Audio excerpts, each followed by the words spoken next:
Hey everyone, I hope this message finds you in the middle of a really productive and enjoyable day.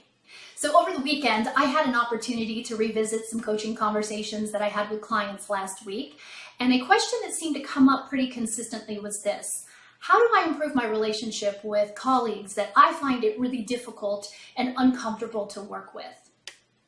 So to start off that conversation, I asked a question that I'm pretty sure my clients were not expecting me to ask. And that question was this: when you're interacting with that individual, what do you think their greatest fears are? In other words, when they're at work, what do they fear the most? Here's why that question is incredibly important. We all have fears. You do, I do, we all do. It's very human of us to have fears. And it's very human of us to want to avoid the things that we fear the most. So we are hardwired very naturally to gravitate to environments where our fears are not present or they're unlikely to surface. Because we have such a strong desire on the inside to feel comfortable, we are much more attracted to, much more willing to trust, and much more willing to work with people who do not show up or behave in ways that cause our fears to surface.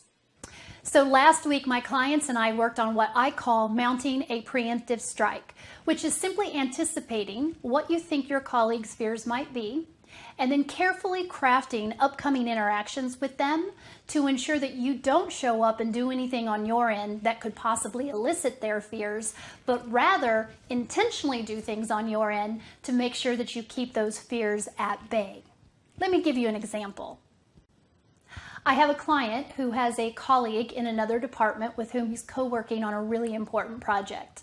In his work with her so far, he has learned that when she senses or suspects that control is being taken away from her or her authority is being challenged, she becomes so obsessed with that she flips over to the dark side and starts behaving in ways that completely derail the conversation. And of course, he would like for that to happen less often. So I asked him, in the past, when you've had discussions and decisions that need to be made, how do you normally approach those? And he says he typically walks in and shares what he thinks the right answer is and why, and she does the same. And if they're in alignment, things are fine. But it's when they're not in alignment that the conversation goes south.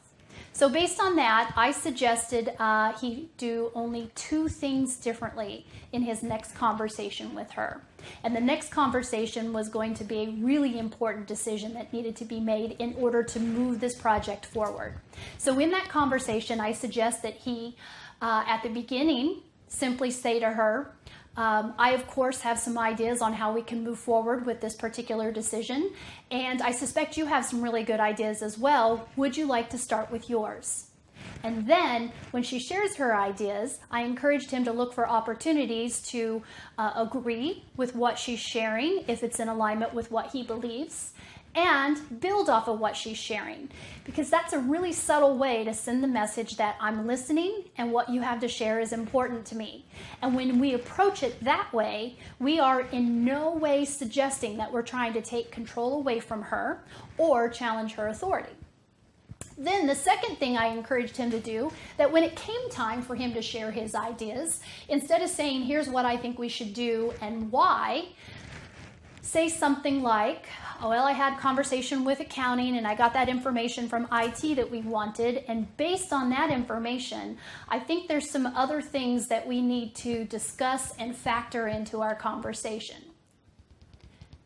Now, if you pay close attention to those words, they're strategically designed to make sure that she understands that we're a team, we're working on this together, and I in no way am trying to tell us what the right answer is, but I am sharing information that the both of us probably need to think about and discuss in order to make the right decision together as to how we move forward.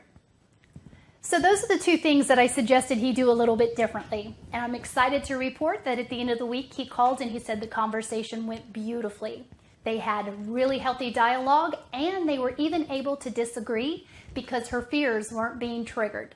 The project's moving forward, and his relationship with her is getting stronger. And ultimately, those are the two things that he wanted. So the next time you find yourself in a situation dealing with a really difficult person, ask yourself if there's anything about your interaction with them that might be triggering their fears, because you might just find that there's some things there that you can control, that if you do, in the long run, it might just be worth it. So that's it for me today. Thank you guys so much for listening, and go get after it.